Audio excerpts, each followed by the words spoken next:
All right, so we'll get started. Good morning, everyone. I want to thank you for joining us. Before we begin today, I'd like to start with the land acknowledgement.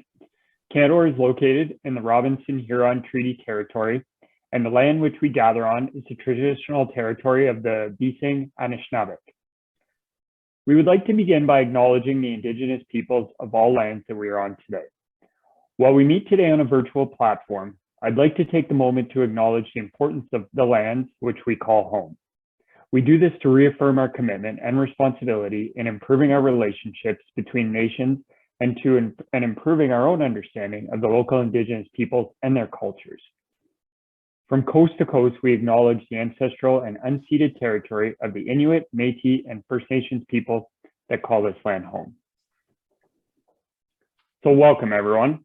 We are very excited to welcome both first and returning year students to our holistic orientation and mentoring experience. Today's session, Getting Off to the Right Start, features a panel of experts from admissions, financial aid, and pathways. These sessions are for students who will be attending the College Drive, Commerce Court, Aviation, or West Parry Sound campus. If you are attending Canada or at Stanford, there will be a separate orientation for students who will be attending your campuses. So today's panel consists of a few different speakers that are going to be able to answer some of your questions. The first being Angela Catahan, who's the manager of admissions, Andrea Black, who's a financial aid officer, and Jonathan Cranston, who's our pathways officer. We also have additional staff from each of these departments who will be monitoring the Q&A and answering any questions you submit, so feel free to ask lots. If you have questions regarding departments or services, please register to attend our table talk sessions or check out the orientation videos. You can do this on our on our orientation website. It's very convenient, they're easy to watch, and we do one for each area. Now, due to the high number of attendees, we are using the Q&A feature for all attendees to submit their questions. Once your question has been answered, it will be displayed for all attendees to see. Now, if you don't want your name included, you can choose to ask the question anonymously. Now, please make sure to keep your questions appropriate and use respectful language. And just give the panel a chance to answer the question. If you see that someone's asked a question that you're going to ask, just wait, because we will answer it. So just give them the opportunity to get through all of them. Now, prizes. As an additional bonus to the wonderful information that you will be receiving at this table talk session, your name will also be entered into a draw for a new Apple Watch. The more sessions you attend, the more information you will receive, and as a bonus, the more chances you'll have to win this prize. Now, before we go into our first chat, I'm going to launch a quick poll for everyone. So if you can see it on your screen, be sure to answer.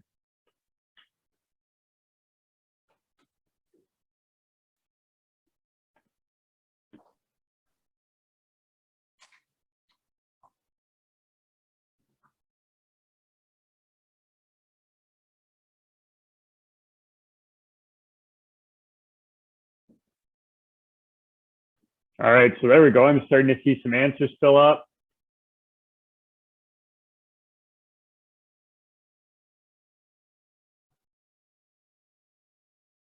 I see some of you still need more coffee. I can empathize with you there.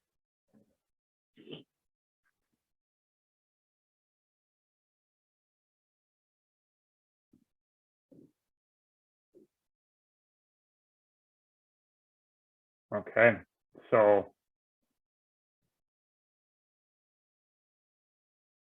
we're sitting at about, still some more coming in. So we have 54, 57 of 74. Can we get 100 or can we get 100%? If all 75 of you can answer the poll, that'd be awesome.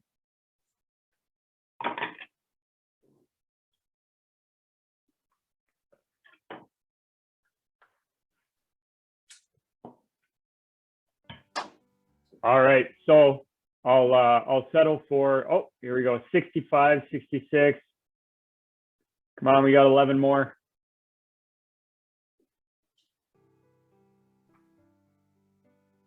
All right, so it looks like we're stopping at 66, so I'll end the poll there. Just so everyone knows on the call, it looks like the vast majority of you, about 76%, are actually chatting in from outside of Canada, and 22% are from Ontario. And then, like to hear, 81% of you are excited for your first day of class. So now I'll share the results real quick so you can have a look. So that first poll has been completed. Now I'd like to introduce Angela Catahan, who's manager of admissions, so she can give you some information on admissions. Angela, take it away. Thank you, Jesse. Welcome, everybody. So I'm here to speak mainly about some of the events that will be happening very soon through the admissions office. And one of those, which I'm sure is top of mind for everybody, is web registration. So just a few points on what to expect in the next couple of weeks. So the Office of the Registrar or the admissions office is planning to open up web registration on December the 7th. So that would be next week. Expect an email to come out probably by the end of this week with some preliminary instructions on how to proceed for next week. So the email will include information on how to register with an attachment of a tutorial. It will also have the dates and times that your program will be registering. So please read the email very carefully when you do get it, so that you're familiar with the time that you will be registering. We encourage you to log in and try to get into self-service before registration opens, just to make sure that you're good to go that day and that your PIN and your ID are all working for you for that day. But just keep in mind that even if you are going in before that date, that you won't be able to register until the time that you're scheduled to register. So put that in your calendar, the day that you're able to register and the time, and then you'll be good to go on the 7th or 8th. I expect that the registration windows will be open, will open on those 2 days, but you'll have more details in the email. The email will also cover things like the expected delivery for your program. So whether it will be completely online or hybrid or in person. So it'll be in that order for you so that you don't have to be searching, and it'll have beside it the time that you register. So it'll be very intuitive and easy for you to understand, so that most of your questions will be answered right through that email. Keep in mind that the registration window will be open till the 10-day count, which is January 21st. And that at the end of your registration is when you will get your schedule. So you need to register before you could get your schedule. I know a lot of people wonder when they get their schedule, so that's how you will get it, is when you complete your registration. So please go through the tutorial and look at all of that information before you proceed. Also, when reading your schedule, some of the questions that have come up in the past is, how do you know if your course is going to be online or not? So when you look at your schedule after you've completed registering, you will see at the bottom of your schedule things like your Gen Ed. So if you're taking a Gen Ed this semester, it will be at the bottom of your schedule, and it won't have a time and it won't have a classroom. So that indicates that that course is not scheduled and you do it on your own time, and that it's completely online. Now within your schedule, you'll see your course deliveries and when they're delivered, and courses that are online will either indicate that they are online, or they will not have a classroom attached to them. So please look at your schedule carefully to look for those kinds of things, so that you know what to expect on your first day. So other than that, if you have any questions about anything leading up to registration, please contact us at admissions@canadacollege.ca. We're here to help. We're also in the office, so if you have any questions, please feel free to come in and ask. Email us through admissions, like I said, and welcome to Canadore College. We look forward to seeing you in the new year. Thank you. Thank you, Ange. So I hope you took down that information. There was a lot of great info there for everyone. So what we're going to do before we introduce our next speaker, I'm going to go in and launch another poll. Actually, so that was the kickoff poll. So financial aid. So what we're going to do, if you can just pay attention here, the next poll's coming up.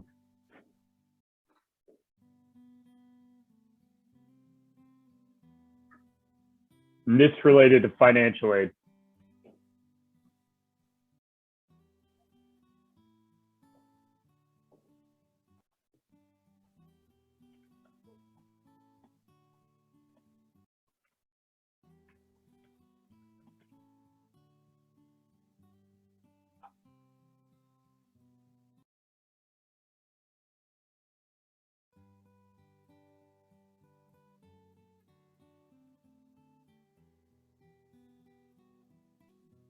The answers are coming in quick here.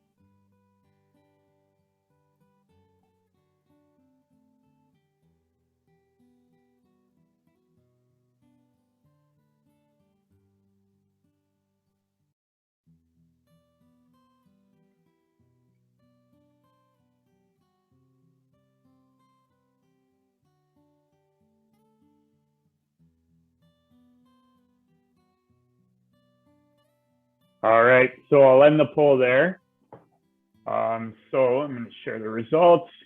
So the first question was, have you applied or will you be applying to OSAP, the Ontario Student Assistance Program?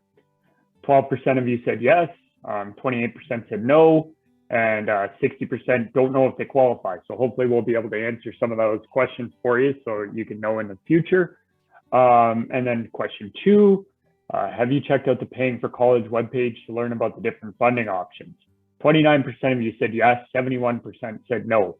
So hopefully we can get one of the chat moderators to post that in, because if 71% of you haven't, you're going to want to do that because you can find out some of the resources available to you. Andrea is going to talk about a few of these things, but definitely make sure to check out that page. So without any further ado, I'll turn it over to Andrea Black, who's the financial aid officer at Canadore College. Thanks.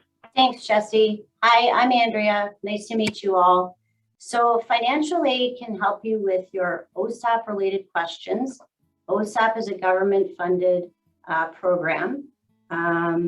So to apply for OSAP, you have to be a Canadian citizen, permanent resident, or a protected person. It can help you with tuition, living costs, books. OSAP is a helper. It does expect you to have some money saved for school. We can also help you apply for bursaries and scholarships.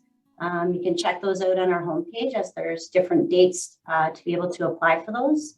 We also have an in-house ICANN work study program that you can actually work on campus throughout the year and the summer if you qualify.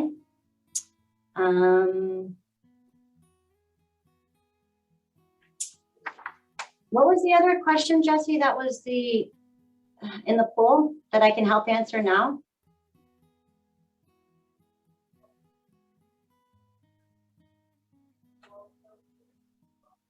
Oh, we can't hear you. Sorry, I'm muted. Yeah, there was the OSAP question about have you applied, and then there was the Paying for College webpage. So maybe just some of the resources that are available on that page. Okay, so the OSAP application you would apply to every year. It usually comes out in May.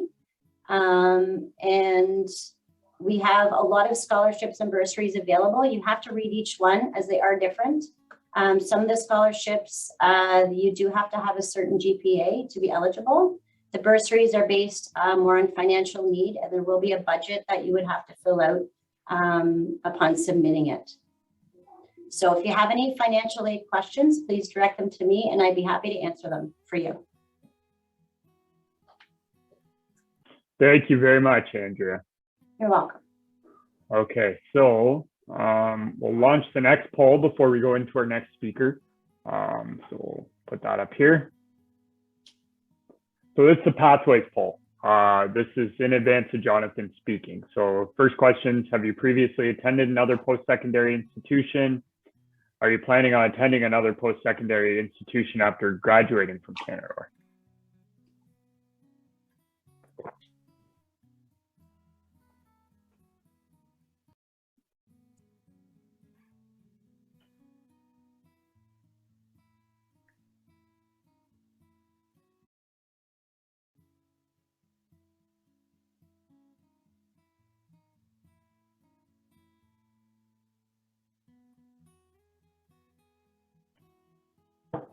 So we're getting lots of responses here. There's some popular question. So get ready, Jonathan. All right, so I'm going to stop it there. So I'll share the results. So in terms of, have you previously attended another post-secondary institution? 32% of you said yes, and 68% said no. Are you planning on attending another post-secondary institution after graduating? 30% said yes, 15% said no, 55% said haven't decided yet. Well, there are a lot of great options. So that's something you can work on while you're studying and start looking at different possibilities. So what I'll do, I'll turn it over to our Pathways Officer, Jonathan Cranston. Excellent. Thank you so much, Jesse, and good morning to everyone, fellow panelists and our attendees this morning.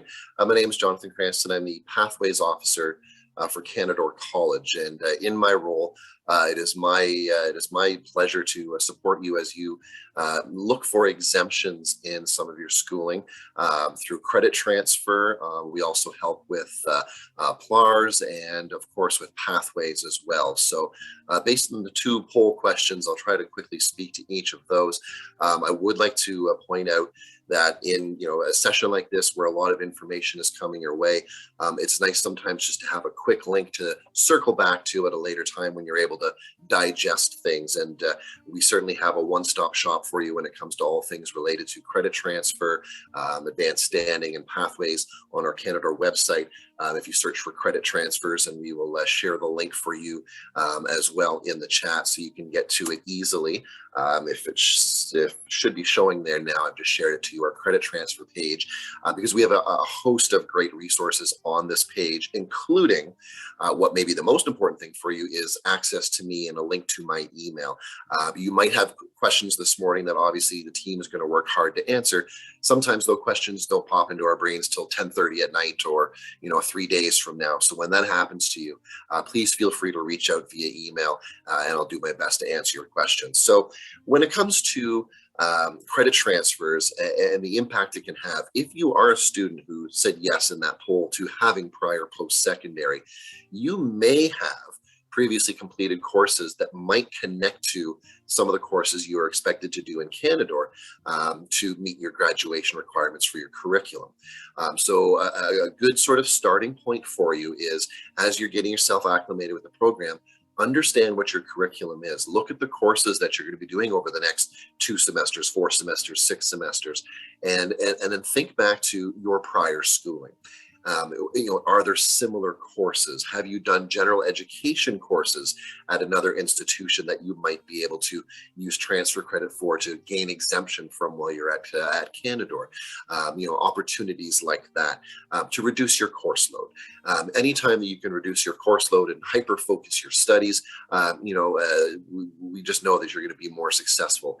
So taking advantage of those opportunities is a great thing for yourself as you begin your journey with us here at Canadore. So something to think about. And again, some great resources on kind of helping figure out, because that's probably going to be your first question. Well, what have I done that's going to count for something? And our transfer and pathways guide that you're going to find on the website link that I shared with you is a very comprehensive guide that explains what is a general education requirement, how does someone go about doing credit transfers, what are some of the impacts. So a lot of those next questions are covered by our transfer and pathways guide, which again, you can access based on the link that I've provided this morning. So the first half of that guide really speaks to sort of the credit transfer piece, again, for those of you that have that prior post-secondary, or for those of you that have already done some courses with Canadore as well. We have internal equivalencies with some of our courses as well. So I'm happy to help any of you out with those questions as you kind of figure that out. The second part to that is that idea of, where do I go when I'm done at Canadore? Am I going to look for other great opportunities within our institution, because we have many for you and many pathways to those opportunities already set up for you? Or are you looking somewhere else in the province, maybe somewhere else throughout the country, or even internationally? And our Transfer and Pathways Guide, it shows you, breaks it down by program, what some of our pre-existing pathways are to other institutions. So for those of you looking for degrees and for further education and study, again, going to that Transfer and Pathways Guide and then looking for your program, you'll see a listing of the schools that we have pre-existing agreements with to hopefully provide you some advanced standing. Now, each agreement and each person's situation is a little different and a little unique, and that's why someone like myself is here to help you through your journey as you go through it. So again, last point I just want to point out again is going to that webpage, looking at that Transfer and Pathways Guide, and if you have further questions down the road, please feel to reach out to me via email. So thank you for your time, and be here to help you over the next couple hours as well, answer any questions you have. Thank you, Jesse. Thanks a lot, Jonathan. So this takes us to the Q&A session. So what I'm going to do, I'm going to read out some of the live questions, and hopefully some of the panelists or some of the staff that are on the call can jump in and answer this one. So the first question, I've been accepted full-time, but would like to take part-time courses. What do I need to do?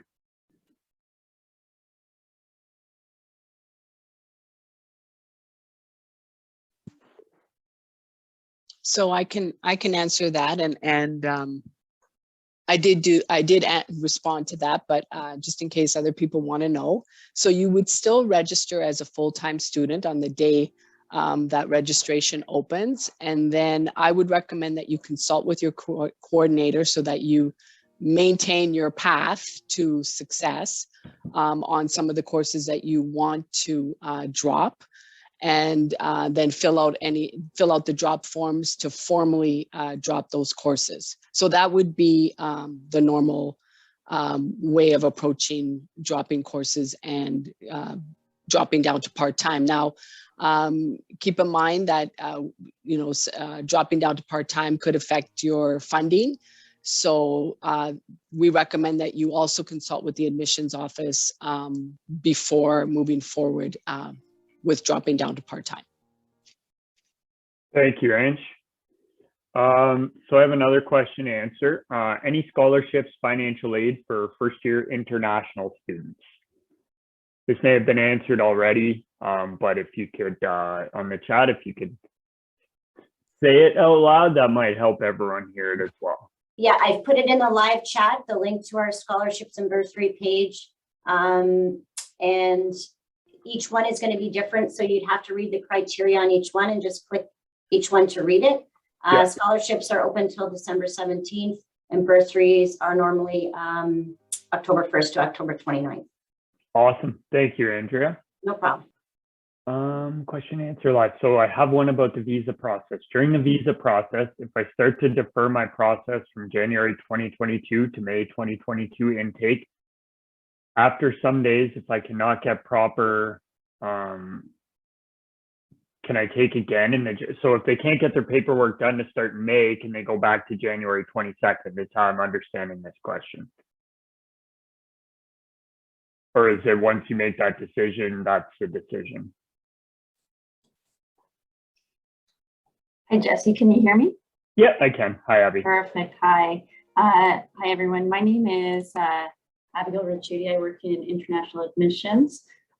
So if you haven't received all your paperwork, you're not ready to start your classes, either online or in person, you have until December 27th to request a deferral on our OCAS portal.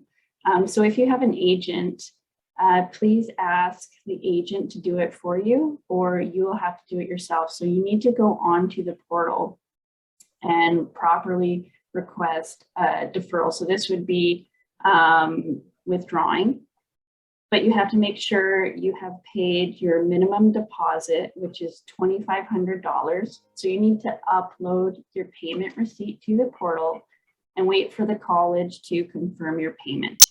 Once this is done, if you push the withdrawal option, you will be able to request a deferral. If you do not do that step, then you will not have the option to request a deferral. So it is important that you follow those steps. You make your payment, you upload your payment receipt, you wait for the college to confirm that we've received it, and then you can move forward with that. You can request the deferral.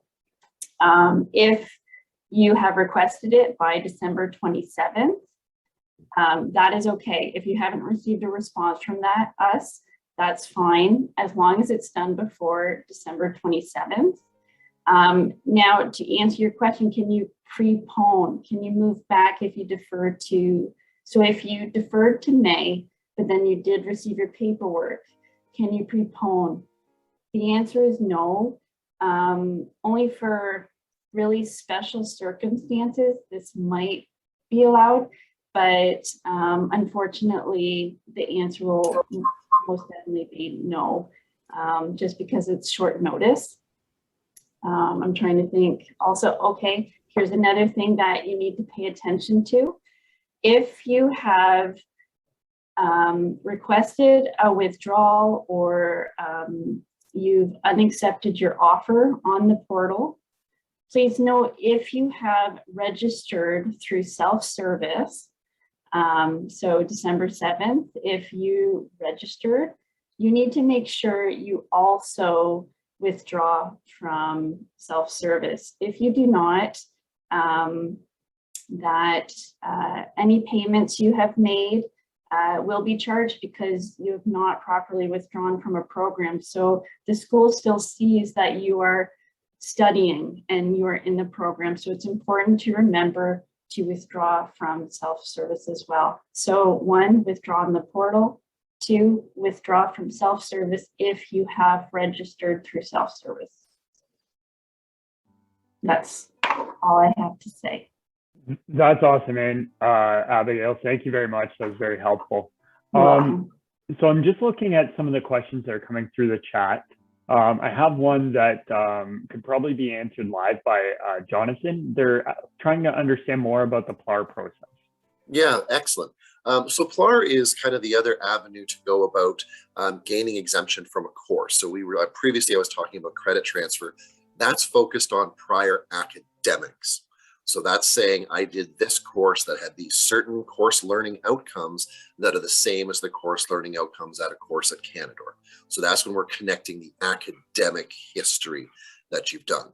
PLAR is the sort of second way to gain exemption, and it's based on prior work experience, real life experience, out in the field of study where you have basically met the learning outcomes of a Canadore course through the work that you've done. So it is another alternate method to do it. It is a little bit more involved than credit transfer, to be honest. Credit transfer kind of just looks at what you've done. We do a comparison of the learning outcomes. We look at the grades that you've achieved, and there's a review done there to see if what you've done previously has some equivalency to it, and then it's either approved or denied, and you move on. PLAR uses your prior work experience to see if you're eligible to PLAR the course. And then if you are eligible to PLAR, you would have the semester to complete some predetermined work because you're basically doing some assignments, maybe a portfolio piece, certain things as required by the specific course. And then you're submitting that material to be graded. The nice thing about that, especially for people who are working and able to do it, is that you're basically doing a class without the structure of class times. You're given a list of here's what you need to accomplish by this date. And it's very much a self-driven process where you can on your own meet those requirements, submit the material by a certain date. So for some people, it's a great way to go about it. For some people, it's not. And for anyone that wants to speak a little bit more in depth about it, including some of the costs and some of the approaches, again, emailing me. I have some great PLAR specific information that I can very easily share with anyone that wants to know more about it. So please feel free to send me an email and I'll be happy to provide you with further information about PLAR. But the main idea is transfer credit is based on academics and PLAR is based on prior work experience. Thank you very much, Jonathan. While I have you on, I see that there's another question. I have some previous post-secondary courses from Nova Scotia, and I'm not 100% sure to begin looking at transfer credits. Right. So again, it can feel very daunting when you're looking early on. And like I said, kind of in my ramblings earlier, that, looking at what you're about to take is really the first thing you need to identify. What is the program I'm in? And what is the curriculum? What are the courses I'm doing over the next 2, 4, 6 semesters, however long my program's going to be? Understanding what you're going to be taking. Looking at the course outlines for those courses is going to explain to you what's being taught in each course. That's always a great first step, because then this is what they expect me to learn. Hopefully that triggers something in you to go, oh, all of those learning outcomes for that communications course sound exactly like the learning outcomes I achieved in the communications course I took when I was at school in Nova Scotia or Alberta or wherever I was previously in school. So that kind of tells you, well, maybe there's a good connection there. And you might want to pursue attempting a credit transfer application to have a formal review done of the course you've done previously that you think matches up with the Canadore course. And much like with the PLAR, there is some more information there that, again, reaching out to me, I'm happy to share. The Transfer and Pathways Guide, though, does do a good job of kind of explaining what the steps are, what the required documents are. We'll need official transcripts for anyone that's considering credit transfer because we need to validate grades. We need the course outlines because we need to formally review that material. So there are some documents involved, there's some cost and some steps. So the Transfer and Pathways Guide will give you more information on that. And again, for more in-depth, more than happy to answer people that email me directly and reach out. Because again, everyone's situation is a little unique. I'd love to be able to say, here's the one and only way you have to do things. Unfortunately, we've all had a different path to get us here this morning. So people might have different needs. So if what I've said this morning isn't specifically addressing your past experiences and your needs, please email and I can definitely provide you more pointed information on that. But really, it starts with understanding what am I about to take and what have I done? And where are there connections between that? And if there's none, well, then maybe there's none. But most times there's something worth looking at. That's a great answer, Jonathan. Thank you very much. So the next question, I've seen it come up a few times in the chat. I just want to send a reminder. There's not too many questions in the chat. So before you ask the question, try to review the question to see if it's going to come up, because I've seen this one come up about 5 or 6 times now. So just let's get the chance to answer them and then we'll go through. So what's this one would be an admissions question. Which is the last date for registration?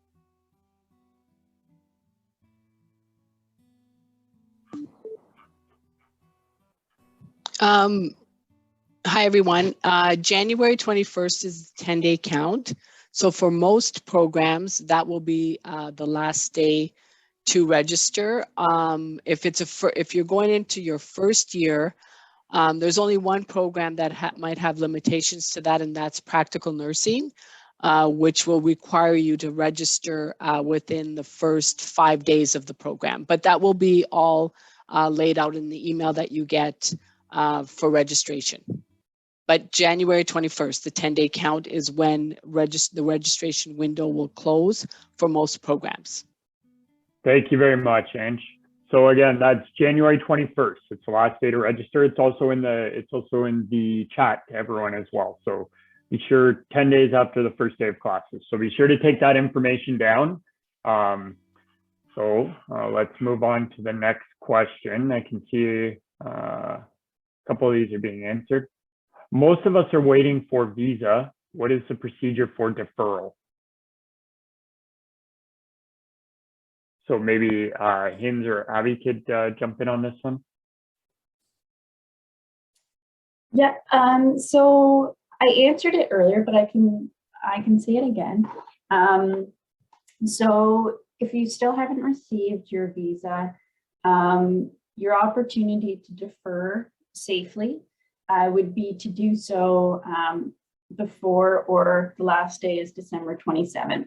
If you wait past this date, you are taking a risk because if you've made payments, then the last date to defer is December 27th. So if you have made payments, you would have to reapply if you do choose to, you would like to choose the next intake. So that's $100 to reapply. The funds will move forward, but a late deferral is $100. And also you would be put in the queue. So your application would not have priority. It would go to the end of the line. So it's important to know that the last date is December 27th. And you would have to do this on the portal. If you have an agent or you're managing your own application, you need to make sure you have made the minimum deposit and met it before the payment deadline. So that's $2,500. You need to upload your payment receipt to the portal. And then you need to wait for the college to confirm your payment. If you try to request a deferral on the portal before these steps, you will not be given the option to defer. So it is important that you follow those steps. And you do not have to wait for the college. If you've made your deferral request before December 27th or on, you're safe. Don't worry if you haven't received any word from the college. As long as you've done it before or on that date, you are fine. But yes, I think that is all you need to know. And again, if you have web registered through SelfService, you need to contact admissions and make sure you withdraw properly, as your funds will be charged for that study, that intake. So you will lose that semester of payments. So it's important that you do the necessary steps. Okay. Thanks, Abby. So I see another question that's in the chat. How do I know about my program coordinator? So what you do is you go to your program page. So say you're taking graphic design, and on the graphic design page, there's a tab that says program contact. If you click there, it'll show you all the contact information for the program page. Our website's designed very well to get you all the information you need on each program. So I would instruct you to refer there. There's always someone you can contact on that page.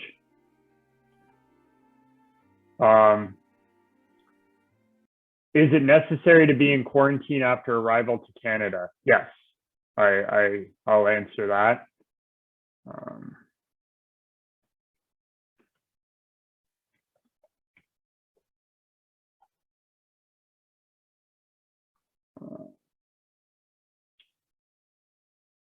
Okay, so good day. I applied to Rec and Leisure online, domestic. When is the final day where admissions lets me know if I accepted or not into the online accelerated program? So we have someone, I guess, looking to know their names in there as well, if anyone wants to look at it.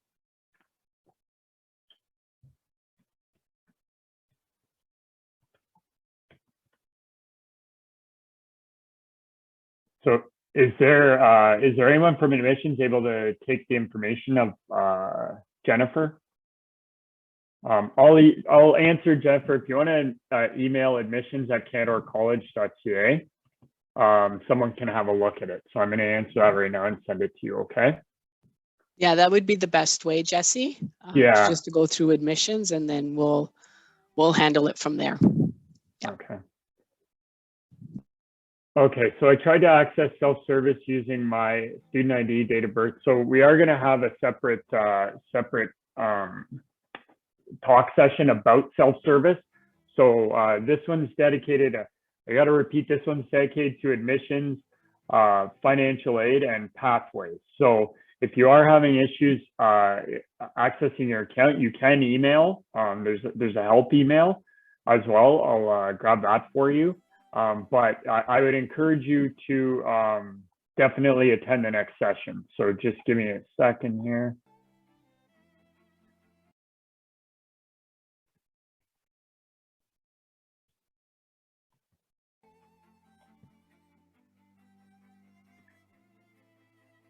So someone actually, can someone post into the chat the email for self-service on the Canada end?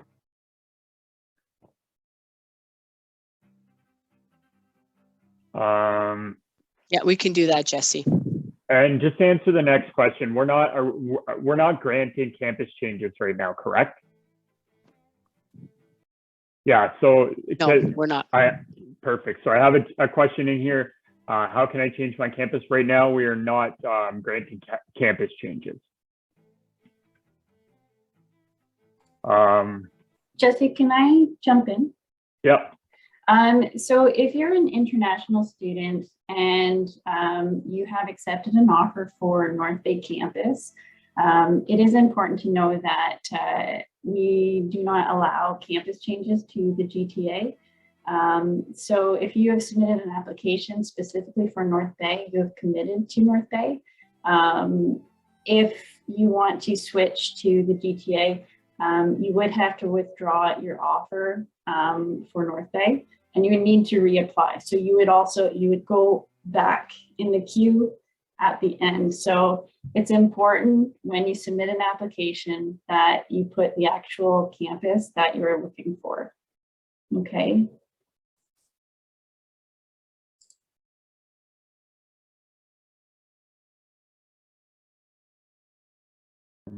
I also have, my course is international license preparation. What will be the delivery mode of my program? So I would review the page with the academic delivery plan. They're all, each program's been laid out.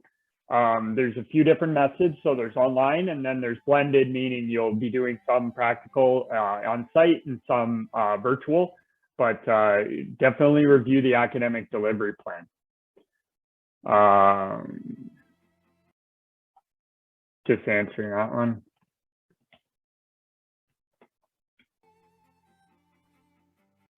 Let's see.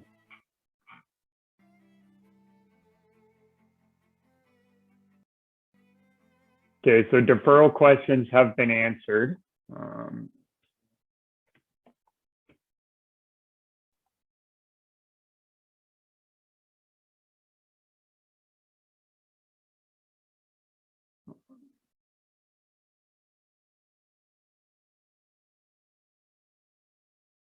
Okay, I had opted on entrepreneurship management. In the schedule, it says the first semester is online. So can we attend the classes from outside of Canada? Yes, the answer to that is yes. Can I travel 29 days before class starts?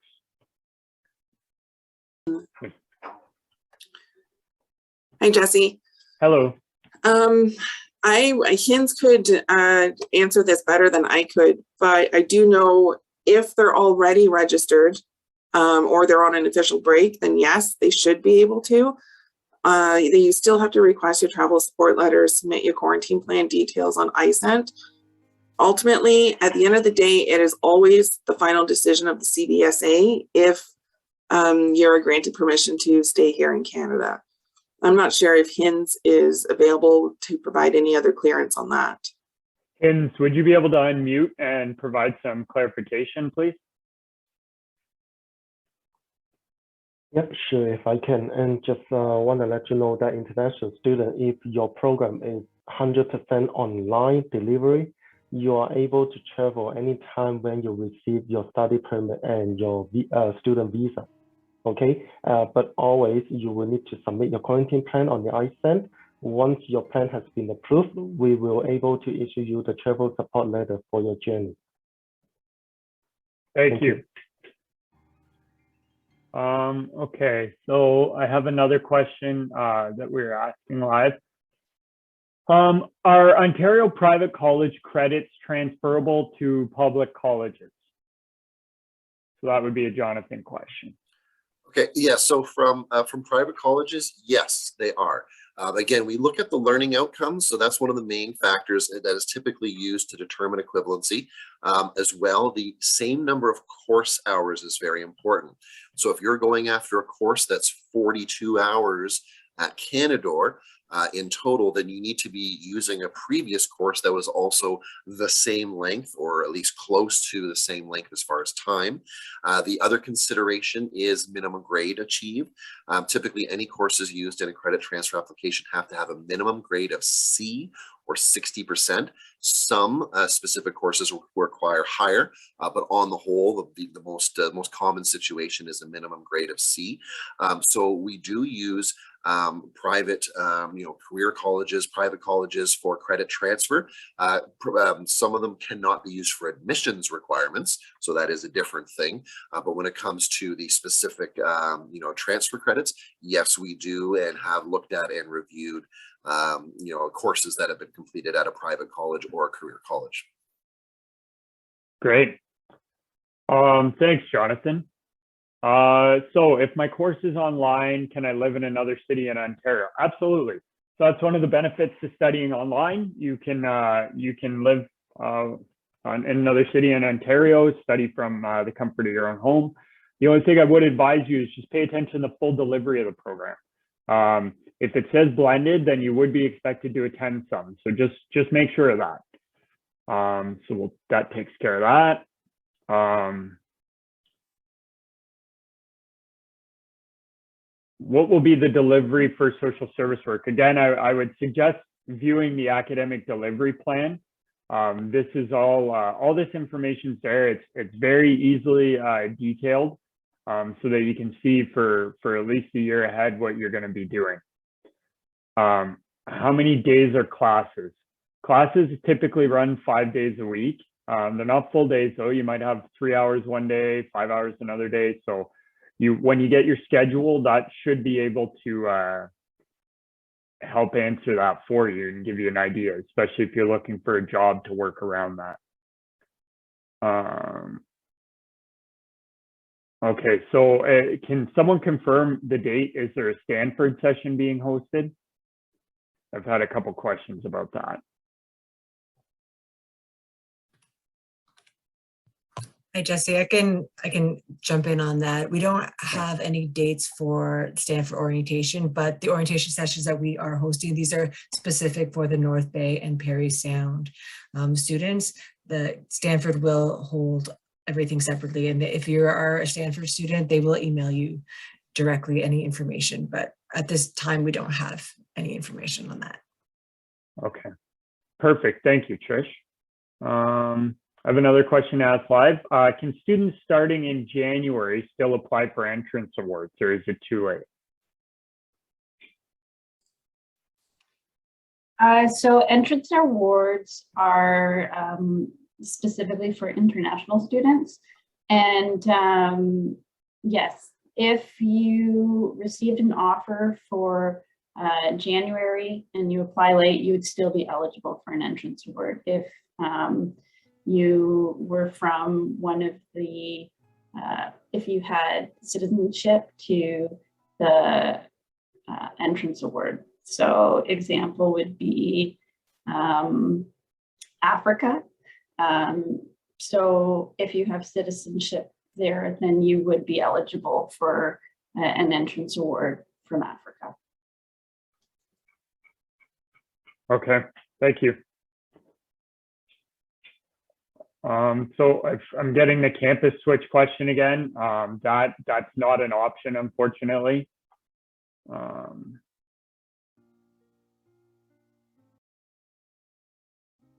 So I'm getting some questions about the quarantine plan. What must my quarantine plan consist of? So I'm wondering if Hinz, you can jump in and answer that. Yep, no problem. So starting from now, as long as you are the fully vaccinated international traveler, you are able to visit into Canada. But always all the international traveler requested to have the quarantine plan that as you are the Canada student, you will need to submit on the ISAND, and again, we will need to review and give approval if deemed meet the requirement. Okay. CBSA, the border officer, will be able to have the final determination on how you're going to pursue your quarantine, or you may exempt from the quarantine. Okay, they are the one who gave you the final decision on that. And if you have some personal information or personal plan you will want to discuss with the international department, please send the email to the quarantine.approval@canadacollege.ca. We will have the team dedicated to serve you better for your personal isolation plan. Thank you. Thanks, Tim. So I have another one that would be an international question. Will attending my courses online as delivered by Canador impact my postgraduate work permit? Okay, so this will be a great question. On the November 27th, the new policy just rolls out that is allowing the international student who's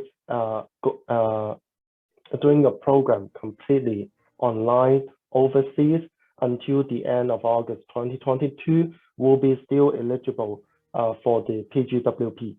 Okay, but there's certain requirement you will need to meet, something like you have been applied the study permit prior you start your program, and also your study permit eventually will need to be approved, so your study length will be counted toward to your PGWP. And just like to also mention to all the international students here in today's table talk session, we have some specific international information webinar for you, and you can follow up with us by the end of today for the detailed days and time. Thank you. So again, that's, as Tim's mentioned, there's going to be a webinar available for international students. So I would encourage you to stay tuned for that information, because a lot of the questions that you're asking are going to be able to be answered at that webinar. So if we can focus the questions towards the admissions, pathways, and financial aid questions that can be answered today, that would be great. So I'm not, a few of these questions I'm going to hold off on answering or asking live due to the fact that there will be a separate session for you to have that answered, and they're not necessarily related to this particular session. So I want to make sure that when you're attending the session, you're able to speak with the correct people and get the right answer.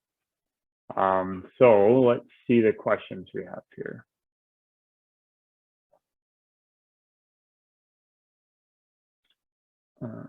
Is registration still the same if your classes start in February?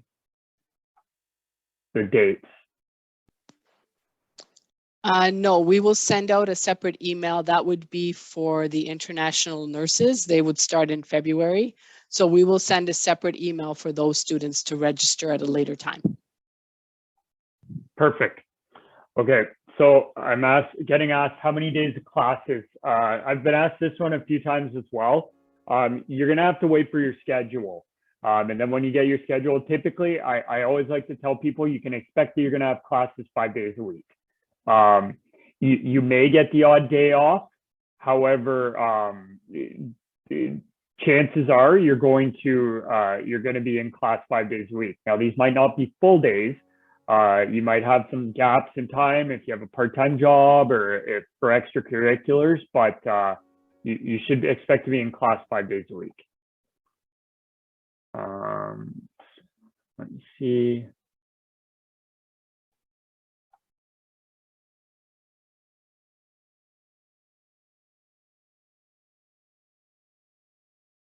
Okay, so I got a question. Hello, I'm an early childhood education student of January 2022. I want to know if I want to attend the classes online in Canada, can I join? My course is partially provided. So this one I would probably defer to the international session, which will be coming up. They can provide you some information on that. Let's see here. Jesse, I just want to mention that if you do have a partial delivery, which requires you to be face-to-face for some of your courses, you will be required to be on campus for January 10th, the first day of classes. You will be required to be here.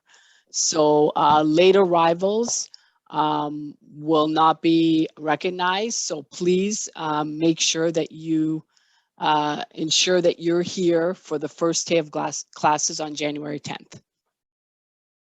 Perfect. So just as a reminder, the international information session is December 6th. So still quite a few questions that you may have that you want to be answered. So save them for that session. That'll be a great time to get that info. That's coming. Yeah, let me see. Okay, so this is another question about changing the location. This one's been answered a couple times. Unfortunately, no, we're not granting campus change. If I defer, so if you're planning on deferring, I'd instruct you to email international.admissions@canadacollege.ca. That question wouldn't be one that we could answer on the spot in this call. So this is a great question, actually. How would exams be conducted if the course is online?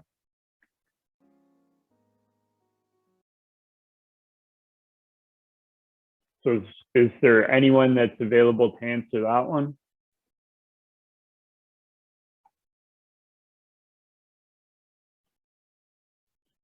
Jesse, could you repeat the question again? Which one you are? How will exams be conducted if the course is fully online? Oh, sorry, I don't have the answer, but usually most of the program, as my understanding is, they have the separate testing every month or every 3 weeks, and they are not necessary to set up the exam weeks for the semester. Student is really encouraged to contact with program coordinator or the faculty, and the academic team will be able to provide the right information to the student. Okay, perfect. So what I'm going to do, I'm going to go through some of the questions that were asked last year because in the fall, because this might be valuable information that we haven't covered. So registration's been covered. What does tuition has to be paid in full mean? Do we pay for the first year or just the semester? Maybe if we could get the answer both on an domestic and international side, that would be helpful.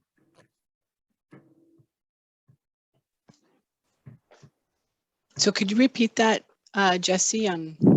Yeah, no problem. So what does tuition has to be paid in full mean? Do we pay for the year or just the semester? So paying in full means that you will be required to pay for the full tuition and the cost would be on your invoice that you got, and you will be required to pay for that semester. So I mean, you're free to pay for the full year. However, the requirement is to pay for that semester.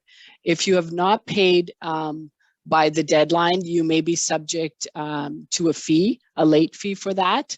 And if payment is required before registration opens, you won't be able to register for classes without full payment. The exception to that would be OSAP students. So if you have your OSAP application started, then you will not have to make your full payment upon registration. And if you're sponsored, you won't have to. But otherwise, you'll be required to pay that tuition for that semester in full. And it's only for the semester. Perfect. Thanks, Ange.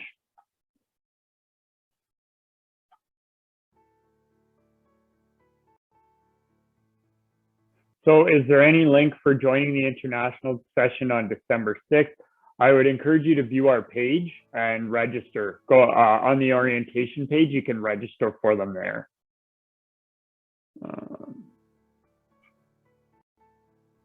Let's see. So another question.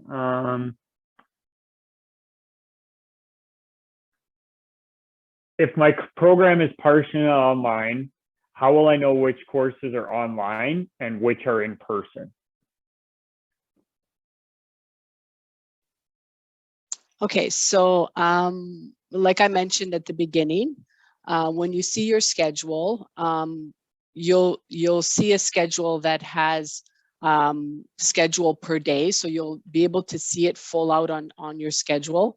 If the course does not have a classroom attached or indicates online with an OL, then that course will be online. Any courses that are in class will have a classroom number attached to it in your schedule.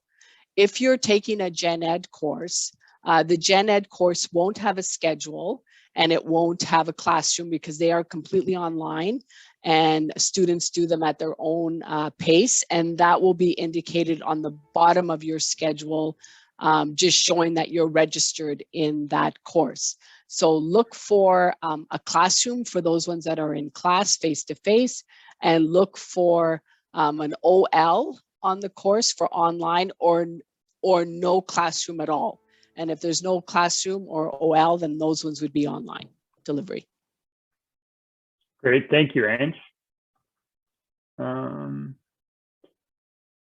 So I'm looking through some of the questions that were asked from last year, and a lot of these have been answered a couple times. Jesse, do you mind if I throw out some helpful tips for people while we're thinking of stuff? 100%. Awesome. So for those of you that are still, considering credit transfer, as I mentioned, there's some documentation involved. One thing I want to make very, very clear when it comes to transcripts, we as an institution will not, and I can't stress that enough, we will not accept a transcript from a student. We have to get transcripts directly from the prior post-secondary institution. Now, we accept them two different ways. When I am helping a student with credit transfer, I will accept an electronic official version from the other institution. They can email it directly to me. So if you're working with your prior institution and you have the option to send it electronically somewhere, it can be sent directly to me, and I will accept it and it's usable. The other option, a little slower, mind you, is to have a physical copy, and we do like to have a physical copy of the transcript sent, so we can take that. But again, that has to come directly to us. The one and only time that we'll accept a transcript from a student is if somehow you got sent a letter with the transcript and it's still sealed.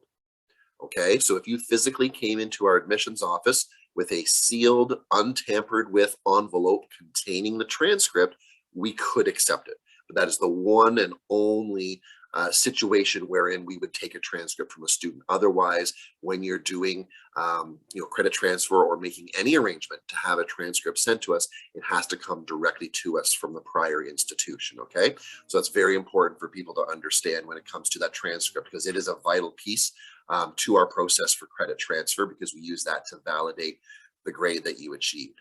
The other two documents that you run into are the course outlines. Those I could definitely take from a student at any time. Hopefully you have kept your course outlines as you've progressed through your post-secondary studies. If you have not, now's the perfect time to start grabbing them. Get them on hand so you've got them, and I will accept those from a student. And then the final sort of document in our process, we have a really handy online credit transfer application form. It only takes a few moments to fill out some personal information, your student information, the course information. You submit it. You can attach the course outlines directly to the application form, which makes things nice and clean and easy to track and and push things through. So just wanted to throw that out there for people that are considering credit transfer, that when it comes to documentation, some can be handed, or say handed, can be sent to us directly from the student, the course outlines, but transcripts must come directly from the prior post-secondary institution. Thank you, Jesse.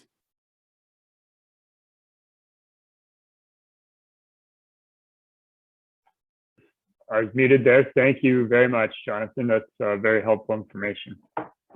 And the pathways opportunity, I can speak for myself as a Canada graduate who used one of the pathways to move on to university. There's a lot of great pathway opportunities available. So be sure to take advantage of that, either when you're coming to the school or leaving to go to another school, because there's a lot of great opportunities out there all over the world. Okay, so it looks like, so the registration question's been answered a few times now, so I would encourage you to go through the chat, have a look at that. There, you will get an email as well. I don't have a specific date for the email, but my best advice would be to continue to check your email. Hi, Jesse. I just wanted to jump in and add a couple of things. I know there's a lot of questions in the Q&A about breaks in between semesters. So there's a reading week and there are breaks between the semesters. What I am putting in the chat is a link to the important dates and deadlines page. So you can click that and it will say when everything is happening during the winter term. Reading week for most programs is from February 28th to March 4th. If you are in aviation, it is March 21st to March 25th. And the last day of classes is April 22nd is when the winter term ends. So there will be a break between winter term and spring term. And I'm not 100% sure when spring term starts, but there is some time in between those two programs or two semesters. Thanks, Trish. Yeah, and as Trish said, you get the 2 breaks. They're about a week, so it's time if you need to travel, or but keep in mind some of the quarantine if you're traveling out of country. And then additionally, you get almost about close to a month in between semesters. So good opportunity to kind of relax there. So I've seen quite a few questions about the travel support letter. That's being posted right now. So be sure. What about exams? Of course, is fully online. I don't believe that anyone on this call has that answer, unfortunately. I would probably speak to, there is a process, but it would likely be better answered by the coordinator of your program. So my suggestion would be to, as I mentioned previously, if you go to the program section on the Cantor website, you can actually look and say your program's digital cinematography. You can go into there, there's a program contact. The email and the phone numbers there. Email's typically faster because they're in class, they're with students. Send that to them, send an email to them and ask them how they're delivered. They'd be the best people to be able to answer that question for you. Payment deadline for domestic students. So is anyone able to answer that? If it's been covered already, sorry.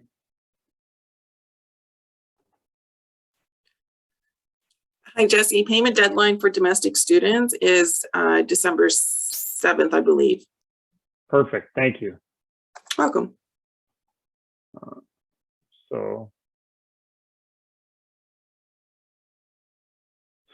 someone's asking if they can take a semester break from September to December if their program starts in winter 2022. So they're taking business, so business being a 2-year program, they're asking if they can pause it.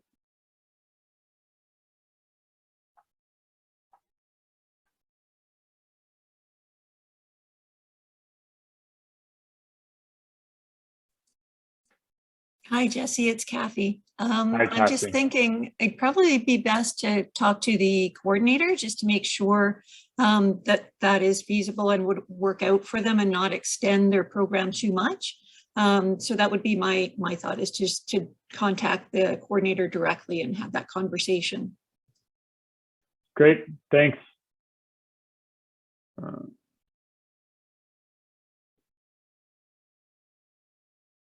So just looking at the questions, looking through the questions that were submitted last year, this is another good one. How do I get a bus pass? So if you go on to the Cantor website, there's an opt-in page where you can opt in for the bus pass, and then it's conveniently printed on your student card. So that you have transportation around the city, and it's offered at a subsidized rate. So compared to some of the bigger cities, it's definitely quite a bit of savings, and it's conveniently included within your fees. So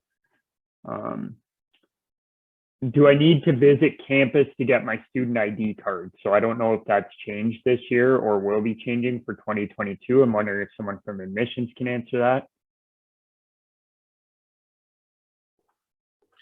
What was that question, Jesse? Do I need to visit campus to get my student ID card? Is that When they request their student ID card, there is a spot on it that says, how would you like the delivery of it? Do you want it mailed? If you live in residence, do you want to pick it up at residence? Or do you want to pick it up on campus? So there are different options on there. perfect? Thank you. Welcome. And then, are you able to opt out of the bus pass? I believe yes, correct? Because Yes, absolutely.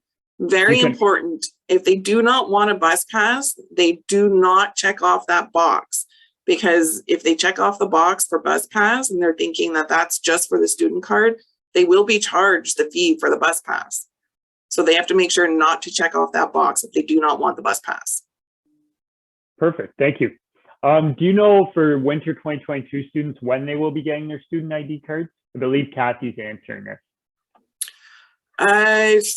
It takes a bit of time, probably, I'm not too sure. Angie, I don't know if you have an idea if you spoke to Kim about it, but it takes a few weeks to start processing them. So once the window for registration opens, then we will do our best to have that window as well open for students to request their bus pass. So we just want to make sure that the student is registered first before they apply for their bus pass. So look for an email around the same time or just after web registration opens on December the 7th.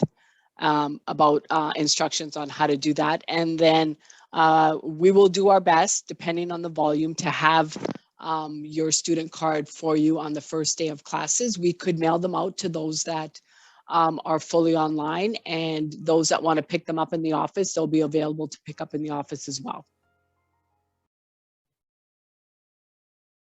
Okay, so there's someone in the chat that's saying they paid tuition fees once plus ancillary fees twice by mistake. So they should probably email admissions@canadorcollege.ca to get that sorted, correct? So if you're a domestic student, if you're an international, you probably want to email international.admissions@canadorcollege.ca.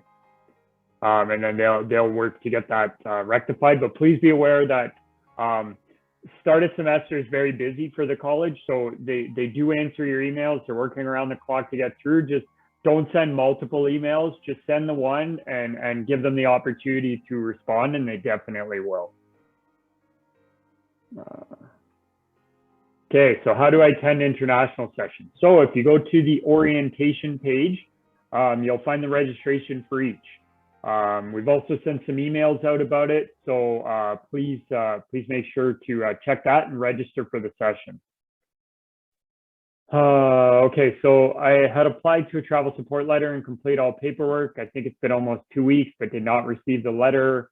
How long does that take? Hi, Jesse. I've been telling students here that if their travel support letter was approved, or if their quarantine plan details were approved prior to today, that we are aiming at sending out their travel support letter by the end of this week. So typically it can take about 5 to 10 business days once it's been approved, depending on the volume of requests coming in. But we are working diligently because we know how important it is for students to be able to travel. For sure. Thank you very much, Sylvie. Welcome. Another one about a break. So I'll answer that based on the last suggestion. So the student's a business management one-year certificate student. They're asking about taking a semester-long break. I would email your program coordinator and see what they say about that. They might advise you and tell you it's okay, you'll have to come back in, or they might tell you, sometimes what happens is the way programs run, the wait might be too long. So sometimes it's best, especially if it's just an 8-month program, just get it done. But I would suggest you contact your program coordinator.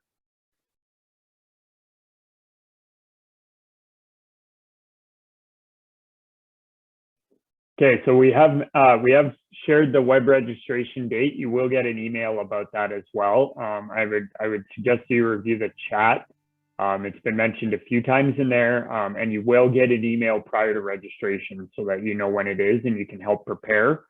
So can I get the names and email IDs of program coordinators?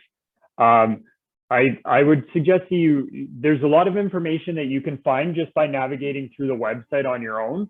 And it's good to get familiar with the website due to the resources that are on it. I know I like to know where things are on the website. So my best suggestion for you would be go to canadorcollege.ca, go to the programs section, look up your program, go on the programs page, and then go to program contact, which will be on the right. You can just click that, and then that'll show you their email. It's right there. It's hyperlinked so that if you click on it, you can actually start an email to them right there.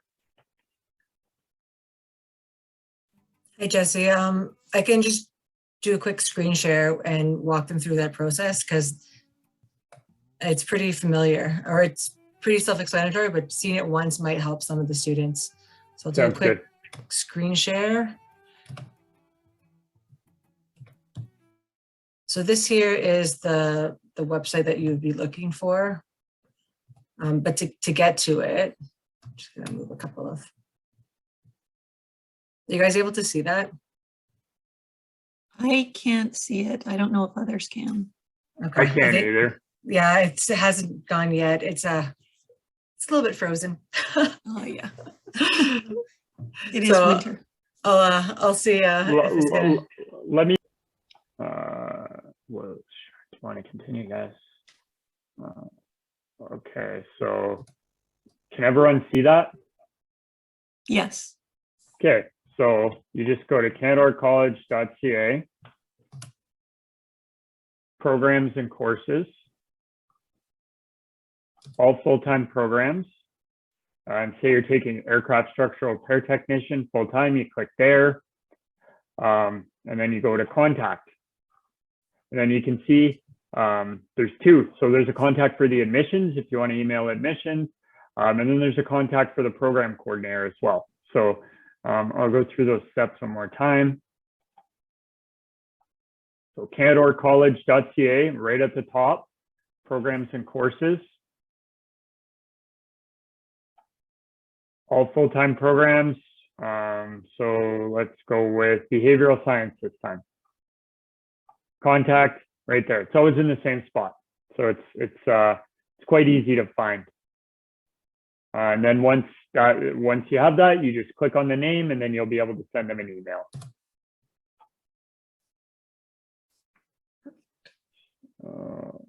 Stop share. All right.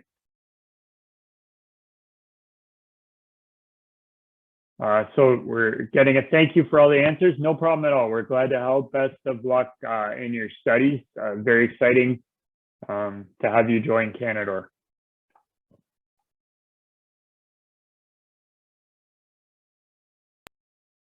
So my course doesn't have a co-op. Still, can the college help me find a co-op, project management or mechanical engineer? That'd be a great question for your program coordinator. So I just went through the steps in order to access that. You could reach out to your program coordinator who may be able to provide some additional clarity on that. I know typically what's in the curriculum is what you're going to be doing, but they might be able to give you some additional information on that. So again, canadorcollege.ca, programs, find your program, and then the contact, and then email that individual. I'm not able to do a login into self-service. It was displayed that authorization failed. So that will be, we can go over that a little bit more in the tech talk. What is the last date to get refund of total fees if visa is refused? So this might have been answered already. No problem at all. We're glad that we're able to help.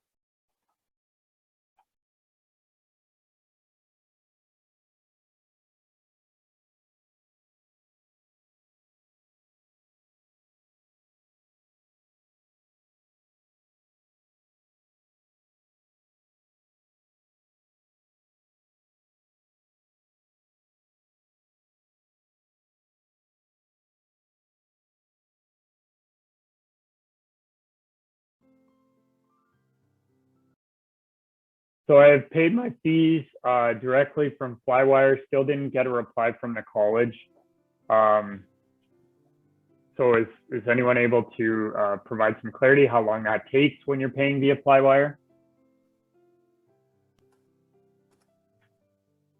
Hey, Jesse. When paying through Flywire, it can take quite some time, is my understanding, at least a week. Sometimes I've heard it taking a little bit longer. Are they looking for a refund, sorry, or was it just making the payment? No, they said they paid their fees fully from Flywire and didn't get a reply from the college. Okay, so you won't necessarily receive a reply from the college. You have a receipt from Flywire showing your payment. That is your payment receipt. If you wanted to check your account, you can check it through your self-service account. You can go to, actually, we can put the link in the chat. You go to your self-service account, student, and then I believe it's TouchNet Payment Center or something like that. And then you just, you log in there and it'll show you if it's been applied to your account, there will be a credit amount on your account if you haven't web registered yet.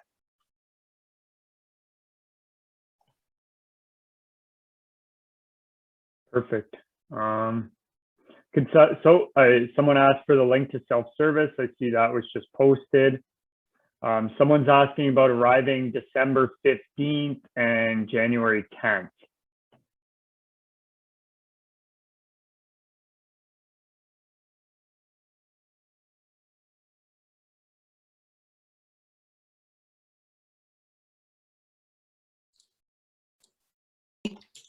Hey, Jesse. Oh, sorry, go ahead, Abby. I was just gonna suggest maybe Hims could answer this question. So I believe the confusion is on the international offer letters. We had December 15th as the arrival date, the orientation date, but because the IRCC have advised students should not travel before 3 weeks to the program start date. Hims, do you have an answer? Because January 10th would be their start date. So they're just asking, can they arrive before the 3 week? Okay. Yeah, thank you, Abby. So basically, CDSA and IRCC is advising the student do not travel 4 weeks prior the program start date. So that's why we put it on the offer letter as the December 15th will be the arrival day, which is kind of ideal for international students. But as long as you have the a valid student visa and you do not show up too early ahead of the time before your program starts, you should be fine. But again, CBSA is the officer that to give the final decision on your entrance into Canada. All right, thank you. Thanks, Hims. Thanks, Sylvie. Thanks, Abby. So that looks like the questions are wrapping up. So let me see. So I'm just gonna review what's coming next. So this information, so our next table talk session, Tech Talks. So we did get a lot of questions related to tech, Microsoft, self-service, all these different things. That's coming up on Thursday, December 2nd. I'll actually be hosting that one again. So we do look forward to connecting you. If you are a first year or returning student with a disability and require academic accommodations, you can register or renew your student support plan with Student Success Services. Please contact Student Success now at canadorcollege.ca for more details.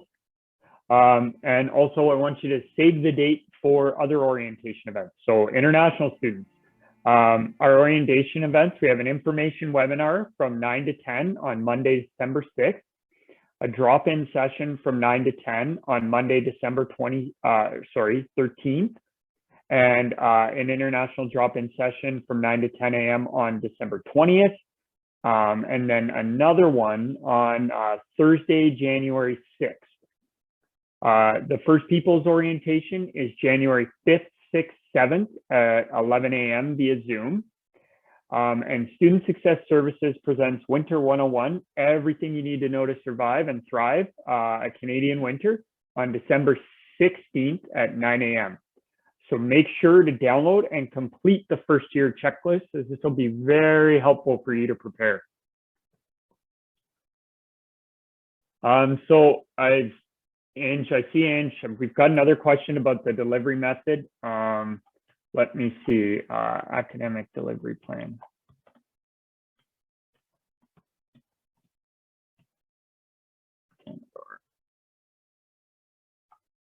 So what I'm going to do, I'm going to post the academic delivery plan into the chat. Let me see here. And that'll help you find how your program is being delivered. So that's the best source. If you go there, you can save it as a bookmark. We update it. Right now I'm seeing it has all campuses and it has all upcoming years. So fall 2021 and winter 2022. And then we have it for Stanford as well. So be sure to check out the link that I posted. Do we have to register individually for each webinar, or will we get the link in the mail? You do have to register for the webinar. If I Jesse, can I just jump into this one here?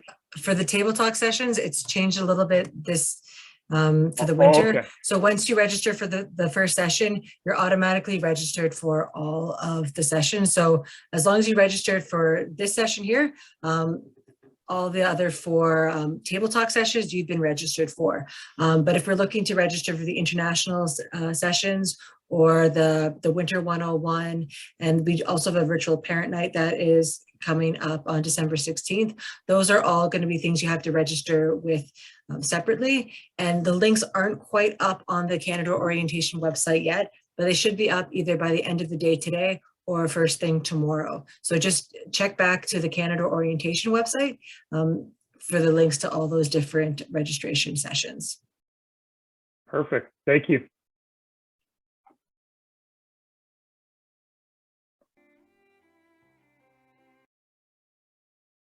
So we're still getting I've paid my fees, still, okay. So this one's another question about Flywire. Sylvie mentioned it a little earlier. It does take some time. It can take a few weeks. The receipt from Flywire is your confirmation that you paid. So keep that. That's your confirmation that you paid the college. And then I have another question. Is it? Yeah, you might have to be a little bit more specific there so I can help you out. So that one, feel free to re-ask that question, maybe send before you finish typing, but still here hanging around if you have any other questions.